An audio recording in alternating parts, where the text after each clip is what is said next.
আজ চলুন আপনাদের সাথে একটা বান বানানোর রেসিপি শেয়ার করছি। এখন বান বানাতে গেলে যেটা আমাদের দরকার সেটা হচ্ছে ইস্টটা আমাদের দরকার। ইস্টটা একটু ভালো মানের ইস্ট হলেই ভালো হয়। প্রথমে আমি এর ভেতরে হাফ কাপ দুধ নিয়ে নিয়েছি, হাফ কাপ নিয়েছি আর 2 টেবিল স্পুন নিয়ে নিয়েছি। আর একটা ডিম নিয়ে নেবেন, রুম টেম্পারেচারে থাকাই একটা ডিম নেবেন, 2 চামচ চিনি দিয়ে ভালো করে এটাকে নেড়ে নেব। ভালো করে ডিমটাকে মিক্স করে নেব। আর দুধটা একটু উষ্ণ গরম হবে, একদম গরম কিন্তু বেশি হবে না। বেশি গরম দিলে কিন্তু ডিমটা যে সেদ্ধ হয়ে যেতে পারে, তাই জন্য এমন দুধ দেবেন একদম হালকা আঙুল সহ গরম দুধ, কেননা ইস্ট থাকবে তো ইস্টের মধ্যে দিয়ে ইস্টটা যে অ্যাক্টিভ হবে তার জন্য তো একটু উষ্ণ গরম দুধের দরকার। আর তার জন্য আমি 1 টিস্পুন ইস্ট নিয়েছি।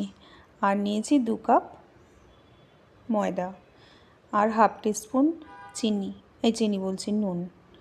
এই মাপটা ঠিক রাখবেন। একটা হচ্ছে কি বললাম, হাফ কাপ আর 2 টেবিল স্পুন হচ্ছে দুধ নিয়েছিলাম। আর 2 চামচ চিনি নিয়েছি, হাফ চামচ নুন নিয়েছি, একটা ডিম নিয়েছি, 2 কাপ ময়দা নিয়েছি। এটাকে আমি ভালো করে মাখব। একটু নরম নরম হবে, আস্তে আস্তে হয়ে যাবে, শক্ত হয়ে যাবে হাতে। আর যদি মনে হয় যে বেশি শক্ত হচ্ছে দুধটা, তাহলে আরও 2 চামচ দুধ নিয়ে নিতে পারেন। একটু সফটই মাখবেন, তাহলে বানটা ভালো হবে। আর মাখতে মাখতে দেখবেন আপনার ওই দুধটা বা এটা অ্যাবজর্ব করে নেবে ময়দাটা পুরো হাতে, এমন অবস্থায় আসবে যেন হাতে না লাগে, চিপচিপা না হয় হাতটা। আর এর ভেতরে আমি 1 চামচ তেল দিয়ে দিয়েছিলাম, 1 টেবিল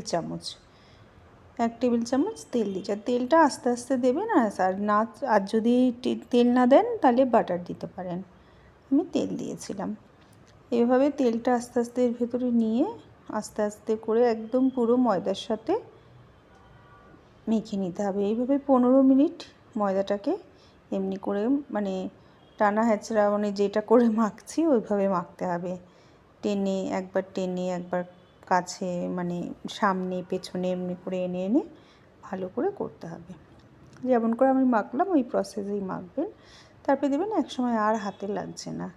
তারপরে একটা যেই পাত্রটা রাখবেন একটু ময়েস্ট করার জন্য, ময়েশ্চার যাতে ড্রাই হয়ে না যায় আমার ময়দাটা, তাই জন্য একটুখানি তেল মাখিয়ে এপার ওপার করে তেল মাখিয়ে রেখে দিচ্ছি। তারপরে চাপা দিয়ে আমি কিছুক্ষণের জন্য 1 ঘন্টার জন্য বা 40 মিনিটের জন্য একটু রেখে দেবেন, যাতে একটু ফুলে ওঠে ময়দাটা। যাই হোক, তবে যেটুকুনি ফুলে উঠেছে, আমারটা বেশি ফোলেনি, কিন্তু তবুও যেটুকুনি হয়েছে। এইভাবে এরপরে যা হলো এমনি করে বেশি এই সময় না আর বেশি মাখবেন না, অল্পই বেশি ঠাসাঠাসি করবেন না যে আবার ভালো করে নিট করতে হবে না। এখন যা হয়েছে এইভাবেই আমি কটা টুকরোতে কেটে নেব, এগুলো যেগুলো আছে এগুলো কটা টুকরো করে নেব। অর্ধেক করে আমি প্রায় 8টা টুকরো মতন করে নিয়েছি। এর মধ্যে একটু দেখবেন যেটা একটু ছোট বড় হবে একটু মিলিয়ে করে নেবেন। অনেক সময় কি হয়, ময়দাটা ঠিক করে হয়তো একদিকটা মোটা হয়ে গেছে, হয়তো একদিকটা একটু পাতলা, তখন কি হবে ডোগুলো কি হয় একটু হয়তো ছোট বড় হয়ে যেতে পারে। তাই একটুখানি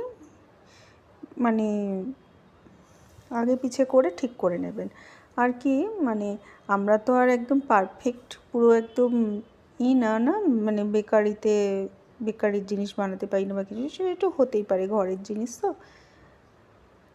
তবে ওইভাবেই করে নিয়ে ছোট ছোট ডোগুলো বানিয়ে নিয়ে এরপরে আমি একটু চিকেনের পুর করে রেখেছিলাম।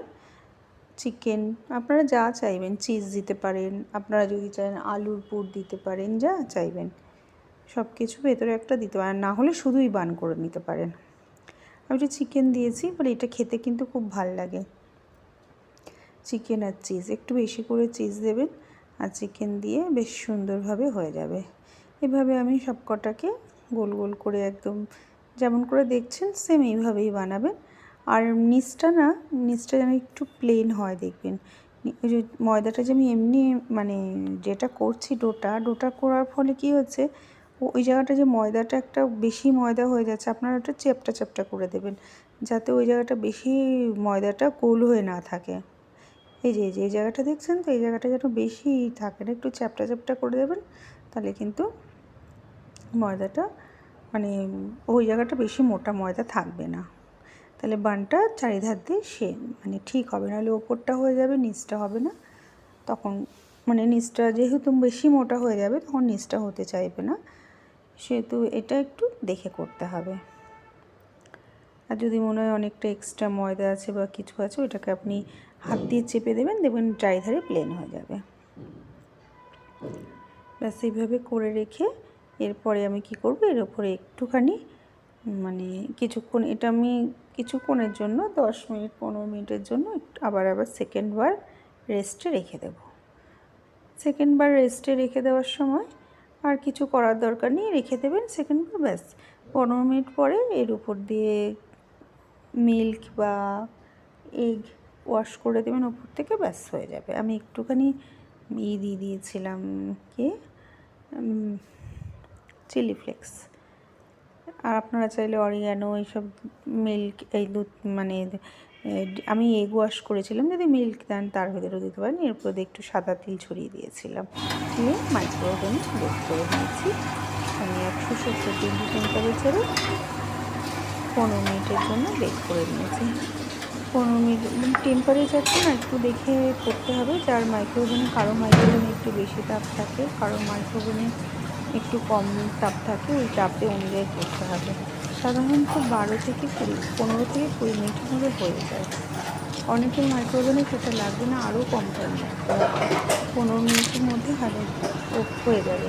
টেম্পারেচারটা একটু প্রথমে প্রিহিট করে নেবেন 180-তে, তারপরে 160। আমার আইডির মধ্যে আমার না একটু তাপটা বেশি হয়, সেজন্য আমি 160, বেশিরভাগ যারা কেক 160-এ বানান, 80-তে বানান, আমি কিন্তু 160-এ বানাই। দেখুন আমারটা একটু বেশি হয়ে যাচ্ছে মনে হচ্ছে, একটুখানি চাপা দিয়ে রেখে দেবেন কিছুক্ষণের জন্য, একটা কাপড় দিয়ে দেবেন, সুন্দরভাবে নরম হয়ে যাবে। ওপর দিয়ে আমি একটু বাটার ব্রাশ করে দিয়েছিলাম, দেখুন হয়েছে না মনে হচ্ছে, এই দেখুন হয়েছে, কিন্তু সফটও হয়েছে ভেতরটা। এবার এটা গরম ছিল যদিও প্রচণ্ড, ভেতরে এই যে দেখুন চিকেন, এটা কিন্তু খেতে খুব ভালো হয়েছিল। প্লিজ আপনারাও বানান, ভালো লাগবে খেতে আমার মনে হয়। আর নিচটা কিন্তু একটু ঠিক করে করবেন, তাহলে না হলে নিচটা একটু মোটা হয়ে গেলে নিচটা হবে না, অনেক সময় ঠিক করে হতে চায় না। তাহলে চলুন এইভাবে আপনারাও বানিয়ে নিন, বাড়িতে বানালে খুব ভালো লাগে। তাহলে আজকে আমি আসছি, টাটা।